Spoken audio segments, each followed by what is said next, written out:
Saudaraku, kan kuceritakan malam-malam yang memporak-porandakan segalanya. Maka dengarkanlah, mawas dirilah, lihatlah ia, kau akan melihat pertanda. Kematian akan melintas begitu cepat, membuat jiwa-jiwa terasa gemetar. Kita berharap pembicaraan tentang maut ini segera berakhir. Kemarilah, mari kita lihat Umar bin Abdul Aziz yang berkata, andai hatiku tidak mengingat kematian sesaat saja, pasti ia akan rusak. Subhanallah. Mereka adalah umat yang memiliki hati yang hidup dan telinga yang mendengar. Kematian tidak akan pernah terlepas dari benak mereka, meski hanya sesaat. Sementara kita tidak pernah bisa bersabar mendengar nasihat tentang kematian, meski hanya setengah jam. Sebagian orang mungkin akan berdiri meninggalkan majelis yang di dalamnya mengingat kematian dan membicarakan sakratul maut. Semua itu timbul akibat kelalaian dan begitu cintanya terhadap dunia. Mereka juga telah terkuasai oleh hawa nafsu, jauh dari akhirat, serta jauh dari pintu nasihat dan peringatan. Pernah suatu ketika Umar bin Khattab menasihatkan, perbanyaklah mengingat neraka. Sungguh panasnya begitu membara, keraknya sangat dalam, dan godam pemukul kepalanya terbuat dari besi. Pada saat kematian menghampiri Fudail bin Iyad, ia pingsan. Tak lama kemudian ia siuman dan berkata, aduh, jauh sekali perjalananku, dan alangkah sedikitnya perbekalanku. Mutaharib berkata, kematian akan menghancurkan kenikmatan seseorang. Carilah kenikmatan yang tidak ada kematian di dalamnya. Semua itu bisa diperoleh dengan menghadapkan diri kepada Allah, beribadah dengan sebenar-benarnya, dan serius untuk bertobat kepadanya. Ini seperti yang dikatakan Ala bin Ziyadah, hendaknya salah seorang di antara kalian memosisikan dirinya telah dihampiri kematian. Mohonlah ampun kepada Allah, niscaya Dia akan mengampuni. Oleh karenanya, hendaklah senantiasa beramal dengan mentaati Allah. Seandainya kita menempatkan diri seolah sudah mati, niscaya kondisi kita akan berubah dan amal perbuatan kita menjadi lebih baik. Maka dari itu, perbaharuilah sholat kalian seperti sholatnya orang yang berpamitan hendak pergi jauh. Rasakanlah dekatnya ajal. Dengan begitu, amalmu akan membaik. Engkau hanya akan mengharap Allah, dan dunia akan terasa hina dalam pandanganmu. Selain itu, engkau akan rindu akhirat dan melakukan segala upaya untuk menggapainya.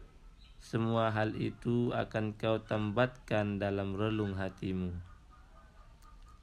Kau akan senantiasa merasa takut dan berharap, terus beramal dan merasakan ketenangan. Sebuah rasa ketakutan yang berujung dengan rasa aman, kelelahan yang berujung ketenangan, sebuah kenikmatan yang tidak akan pernah hilang. Tidaklah seorang muslim merasakan takut kepada Allah di dunia, melainkan besok di akhirat ia akan merasa aman karena ia mendengar nasihat yang baik dan beramal soleh. Namun jika kita hanya menyia-nyiakan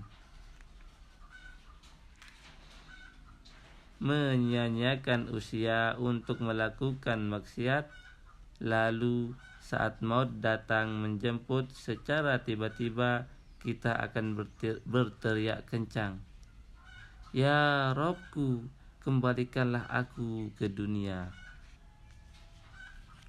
Untuk apa kelak kau meminta kembali, sementara kau saat ini masih bisa berusaha untuk beramal akhirat? Adakah sesuatu yang terlupa olehmu, ataukah kau telah kehilangan sesuatu hingga kau perlu kembali untuk melihatnya? Kau lewatkan usia yang panjang dalam keadaan lalai dan tidak memenuhi hak-haknya. Namun sekarang kau minta pulang dan mengharap bisa kembali ke dunia. Ya, aku minta kembali lagi, agar aku bisa berbuat amal yang soleh terhadap yang telah aku tinggalkan. Mengapa kau tidak beramal selagi waktumu lapang dan kesempatanmu luas? Pada saat Jabir bin Zaid hendak meninggal dunia, ia ditanya, "Apa yang kau inginkan sekarang?" Ia menjawab, "Melihat Al-Hasan." Al-Hasan pun datang. Saat Al-Hasan menemuinya, dikatakan kepada Jabir, "Ini Al-Hasan." Jabir pun mengangkat pandangannya dan berkata, "Hai saudaraku, saat ini aku akan berpisah dengan kalian, mungkin menuju surga, mungkin juga menuju neraka. Negeri itu tak lain adalah neraka dan surga. Beruntunglah orang yang memetik pelajaran." Demi Allah, Jabir benar bahwa di akhirat sana ada dua penyeberangan, satu menuju surga dan satu lagi menuju neraka. Di sana nasib penghuni surga tidaklah sama dengan penghuni neraka.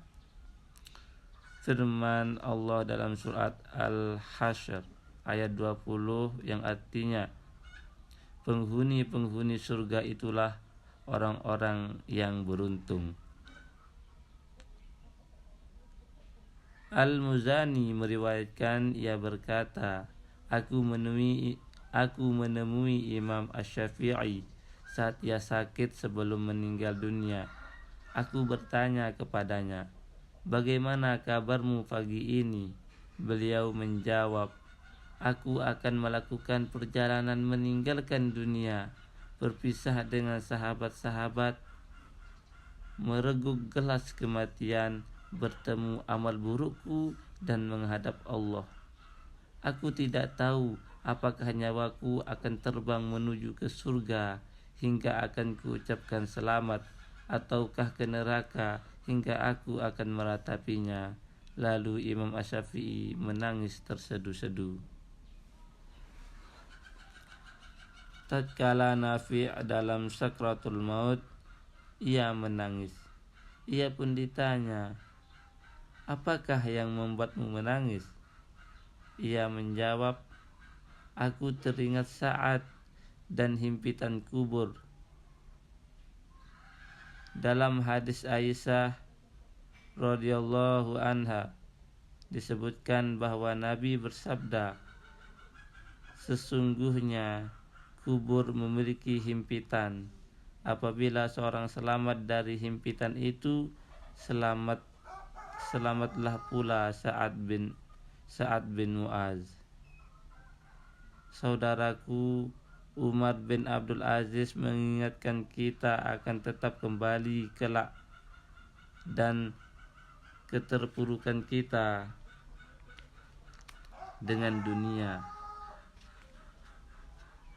Saudaraku, Umar bin Abdul Aziz mengingatkan kita akan tetap kembali kelak dan keterpurukan kita dengan dunia. Ia mengatakan, "Tahukah bahwa setiap hari kalian mempersiapkan pulang pergi menuju Allah, dan kalian meletakkannya di belahan bumi. Ia terbantalkan tanah, meninggalkan orang-orang tercinta dan memutuskan usaha. Inilah Abdullah bin Ali. Ketika ajalnya menjelang, ia menangis. Ia pun ditanya, "Apa yang membuatmu menangis?"